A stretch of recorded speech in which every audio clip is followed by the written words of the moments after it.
नमस्कार, आप देख रहे हैं खबर एक्सप्रेस। चलिए जानते हैं आज की 20 बड़ी खबरें। मंत्री पद छोड़ने पर नया कानून प्रस्तावित। इस सभा के 21 सदस्य और उपसभापति द्वारा नाम निर्दिष्ट करने वाले 10 सदस्यों के मिलकर बनने वाले सभाओं की संयुक्त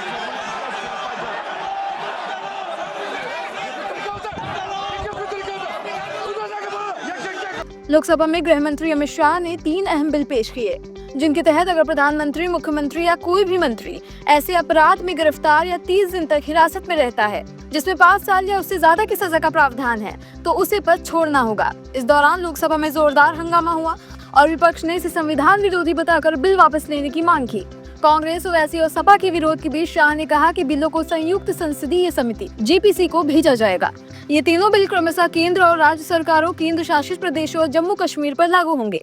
बता दें कि हाल ही में दिल्ली के सीएम अरविंद केजरीवाल और तमिलनाडु की मंत्री सेंथिल बालाजी लंबे समय तक हिरासत में रहे थे, लेकिन पद से इस्तीफा नहीं दिया था। दिल्ली सीएम रेखा गुप्ता पर जनसुनवाई के दौरान हमला।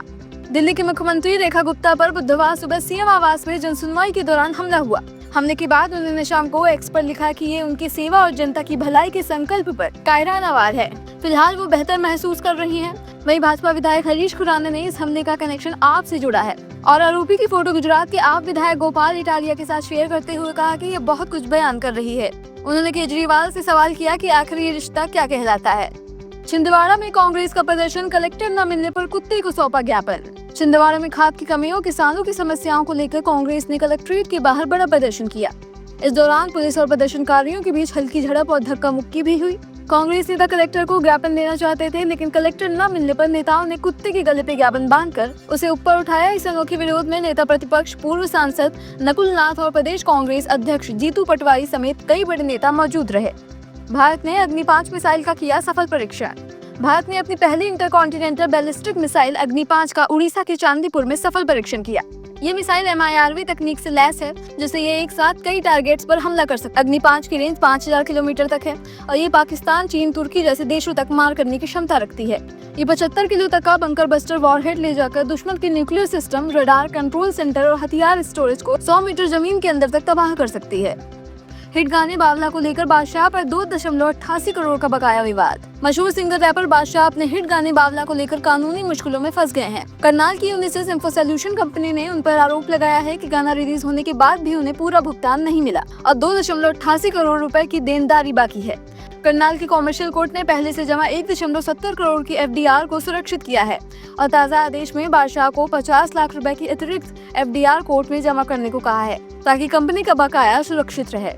हिमाचल प्रदेश के चंबा में सुबह 2 बार भूकंप के झटके।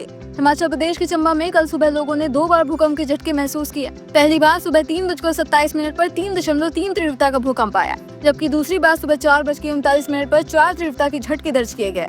नेशनल सेंटर फॉर सिस्मोलॉजी के मुताबिक पहले भूकंप की गहराई जमीन के भीतर 20 किलोमीटर और दूसरे भूकंप की गहराई 10 किलोमीटर रही। भारत ने बांग्लादेश की चिंताओं को किया खारिज। भारतीय विदेश मंत्रालय ने बुधवार को बांग्लादेश की अंतरिम सरकार की उन चिंताओं को खारिज कर दिया जिसमें कहा गया था कि पूर्व प्रधानमंत्री शेख हसीना की आवामी लीग पार्टी के कुछ कार्यकर्ता भारत से उनके खिलाफ राजनीतिक गतिविधियां कर रहे हैं। विदेश मंत्रालय के प्रवक्ता नरिंदर जायसवाल ने कहा है कि भारत सरकार को ऐसी किसी गतिविधि की जानकारी नहीं है। ममता बनर्जी और राहुल गांधी ने बिल पर साधा निशाना। PM-CM को हटाने वाले बिल पर विपक्षी नेताओं ने तीखी प्रतिक्रिया दी है। पश्चिम बंगाल की मुख्यमंत्री ममता बनर्जी ने इसे लोकतंत्र खत्म करने वाला कदम बताते हुए कहा कि ये सुपर आपातकाल से भी बड़ा है। वहीं लोकसभा में नेता विपक्ष राहुल गांधी ने कहा कि ये देश को मध्यकाल में ले जाने जैसा है, जहां राजा अपनी मर्जी से किसी को भी हटा देता था। रूस ने भारत को 5% छूट पर दिया कच्चा तेल। अमेरिकी राष्ट्रपति डोनाल्ड ट्रंप द्वारा भारत पर 50% टैरिफ लगाने के बीच रूस ने खुलासा किया कि वह भारत को 5% छूट पर कच्चा तेल दे रहा है। रूस के वरिष्ठ राजनयिक रोमन बॉब्स्किन ने इसे कमर्शियल सीक्रेट बताते हुए कहा कि भारत अपनी तेल जरूरतों का लगभग 40% आयात रूस से करता है।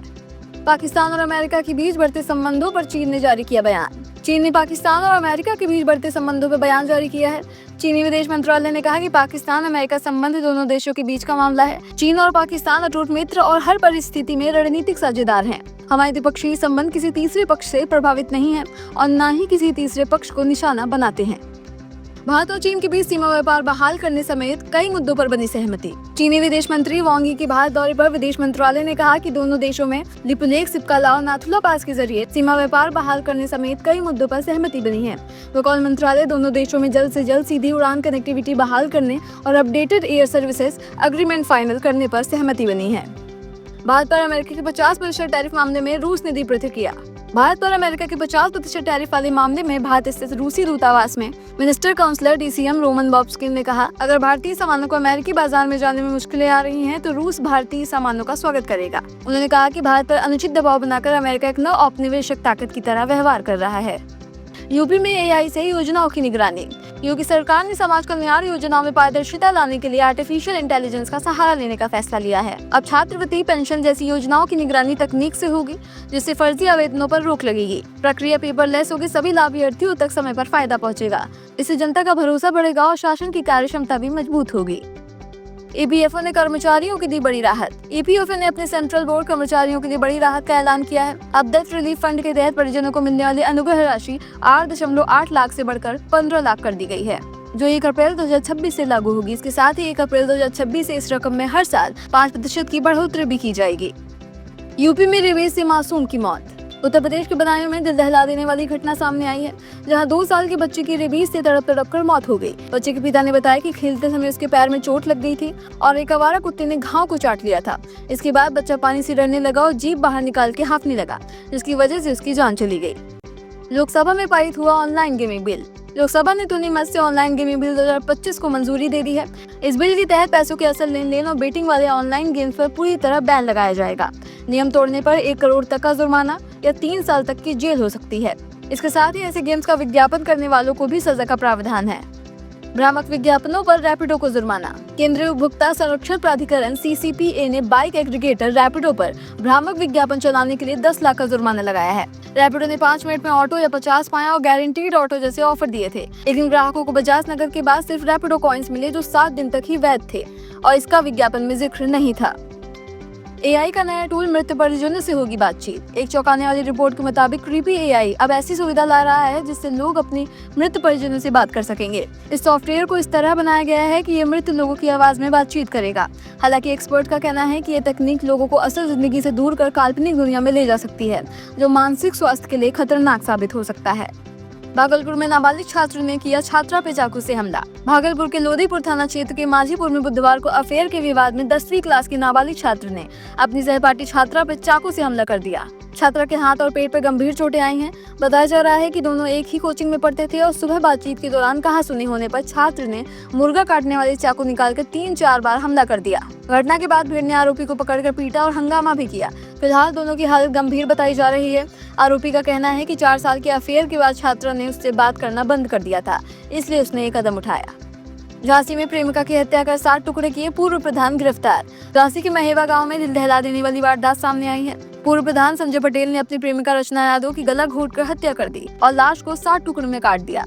इनमें से 3 टुकड़े बोरियों में भरकर कुएं में फेंके और बाकी 7 किलोमीटर दूर नदी में डाल दिए। 13 अगस्त को कुएं से 2 बोरियों में शव के टुकड़े मिलने के बाद पुलिस ने जांच शुरू कर दी। बुधवार को पुलिस ने संजय पटेल और उसके भतीजे संदीप पटेल को गिरफ्तार कर लिया है और उनकी निशानदेही पर नदी से महिला के सिर समेत बाकी अंग बरामद किए। पुलिस ने दोनों को जेल भेज दिया है, जबकि एक आरोपी प्रदीप उर्फ दीपक अभी फरार है। अहमदाबाद स्कूल में छात्र की हत्या के बाद बवाल। गुजरात के अहमदाबाद में 8वीं क्लास के छात्र ने 10वीं क्लास के छात्र को चाकू मार दिया, जिससे उसकी मौत हो गई। इस वारदात से गुस्साए करीब 2000 लोग बुधवार सुबह स्कूल पहुंच गए और जमकर तोड़फोड़ की। भीड़ में शामिल सिंधी समाज के लोग, बजरंग दल और ABVP के कार्यकर्ताओं ने स्कूल के बाहर खड़ी गाड़ियों को नुकसान पहुंचाया। अंदर घुसकर गार्ड व ड्राइवर, प्रिंसिपल और स्टाफ की पिटाई कर दी। पार्किंग में खड़ी बसों और वाहनों को भी तोड़फोड़ कर नुकसान पहुंचाया गया। पुलिस मौके पर पहुंची, लेकिन गुस्साई भीड़ के सामने लाचार दिखी। ये थी आज की 20 बड़ी खबरें। ऐसे ही और खबरों को जानने के लिए हमारे चैनल को सब्सक्राइब करें, लाइक करें और शेयर करें। धन्यवाद।